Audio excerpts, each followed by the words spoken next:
So I got this really cool guest video from two young women who built my transforming A-frame cabin from my plans. Those are located down below in the description. Check out my most recent book, Micro Living, also down below as well. And a lot of people don't know, but I have another channel on YouTube called Streets Shall Provide. And check me out through Instagram at Deek, Diedricksen Art.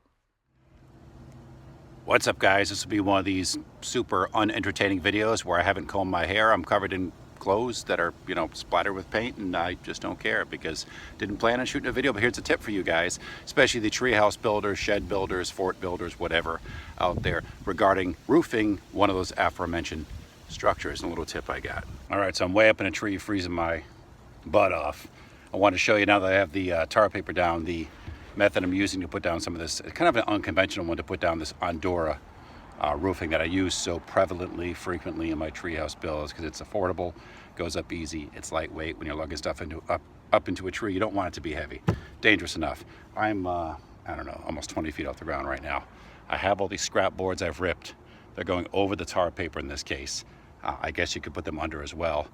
By doing so, because the roof of the treehouse, because I have to build light and affordably, is only 3/4 inch ply. I'm worried that when I drive the fasteners through the roofing, the crowns of them, it will blow through the plywood and look unsightly and even be dangerous on the inside. So by putting these little purlin pieces or spacers here, I'm in effect making that roof a little bit thicker in a couple select spots. When I lay down this roof, I don't have to worry about those nails blowing through. It's pretty simple, it works.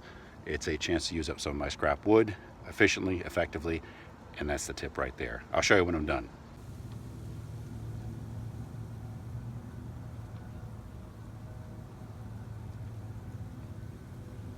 Put one later on right here, because that's where my 48-inch mark is right there. These are just spacers. They don't have to look great because you're not going to see them. On the edges, you can fill them in as well if you don't want bees and things like that getting in.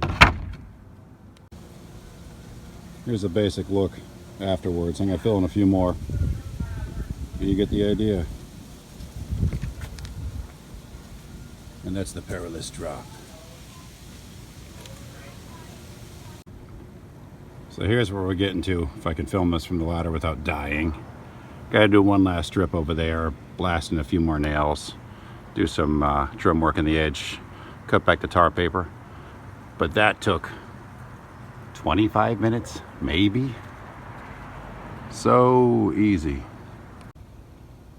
I left things with a incredibly generous overhang too, because in addition to the framed out overhang, the roof goes on another 7 inches or so. That stuff is pretty tough. I've done this in many structures, and it just keeps so much rain away from the front here. This is that multi-wall Tuftex product. This is going to be glass, some recycled panes here. But just for the sake of the siding, to make things last that much longer, doesn't hurt to have that giant overhang there.